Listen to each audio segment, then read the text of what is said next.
السلام عليكم ورحمة الله تعالى وبركاته. بسم الله والصلاة والسلام على رسول الله عليه أفضل الصلاة وأزكى التسليم. سلام أخواتي، نتمنى كامل تكونوا بخير إن شاء الله يا ربي.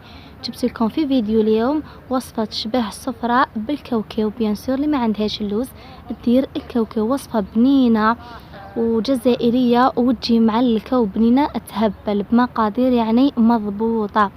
بسم الله. واش عندي؟ نحتاج 3 كيلات كاوكاو يكون محمص، يعني محمص مش بزاف احمر في الابيض، ونرحيوه يعني رقيق كامل. انا رحيته لهنا مع السكر ناعم باش ما يتعجنيش. كما تعرفوا يعني الكاوكاو فيه الزيوت بزاف، يطلق الزيت كي نديروا شويه سكر ناعم معاه، سكر كلاص يعني يتشرب له شويه الزيت هذاك اللي فيه.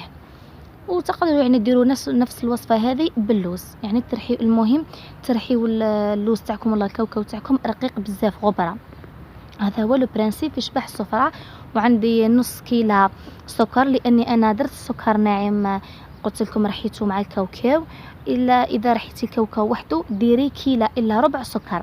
وضفت قرص ملح وشويه مبشور برتقال، يعني مبشور حبه برتقال. تقدر ديري مبشور حبه ليمون، يعني هذا للتنكيه فقط. كما تقدري ديري شويه على روم تاع اللوز، يعني باش اللي دارت بالكاوكاو باش يجيها ذوق اللوز. لكن اذا ما استغنيتي على اللاروم عادي يجيك بنين. انا ما درتش لاروم وجا يهبل. ودرت لهنا ثاني 2 مغارف صغار لافاني، يعني نعطروا الخليط تاعنا ونحركوا هكذا كامل النواشف يتخلطوا مع بعضهم. يعني طريقه سهله. شوفوا هنا رايحه نبدل البول، ما كفانيش هاد البول سما باش نخلطهم مليح وعلى راحتي وينسجموا كامل مع بعضهم المكونات تاعنا. وانا راني هنا استعملت يعني الكيله صغيره، تقدروا نتوما يعني ديروا كيله اكثر، انا نوري لكم هنا فقط.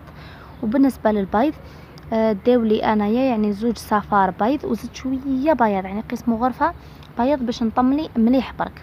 هاوليكم يعني نتوما ديروا الصفار بشويه وتمسوا يعني العجينه حتى تحصلوا على العجينه تكون طريه، ما تكونش يعني يابسه بزاف وما تكونش طريه بزاف. المهم عجينه عاديه كيما صابلي لكن يابسه شويه على الصابلي.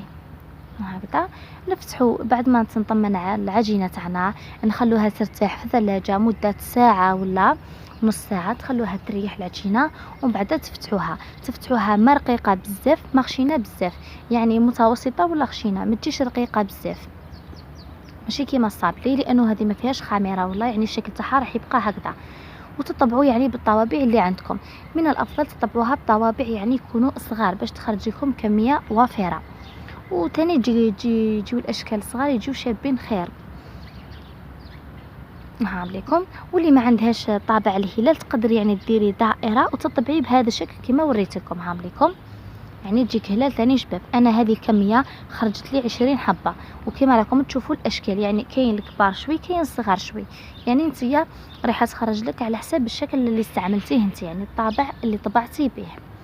اذا طبعتي باشكال كبيره ولا اذا طبعتي باشكال صغيره، وايضا على حساب الكيله اللي كيلتي بها الكاوكاو.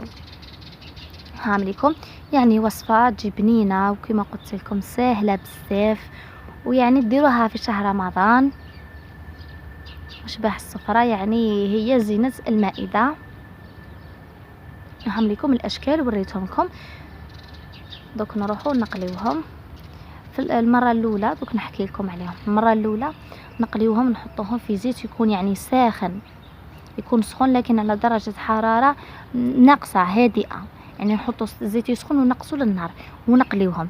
ما نقليوهمش يعني مليح كامل، يعني جست ما يصفاروا بك ياخذوا لون اصفر، يعني جست يشدوا لا فورم فقط. ثم تقلبيهم وتنحيهم. ها لكم يعني ديروا الزيت شويه بزاف قريب يعني يغمهم الزيت. ها لكم باش يتقلاو لكم مليح. دوك تشوفوا جست ياخذوا لنا هذاك اللون الاصفر نحوهم.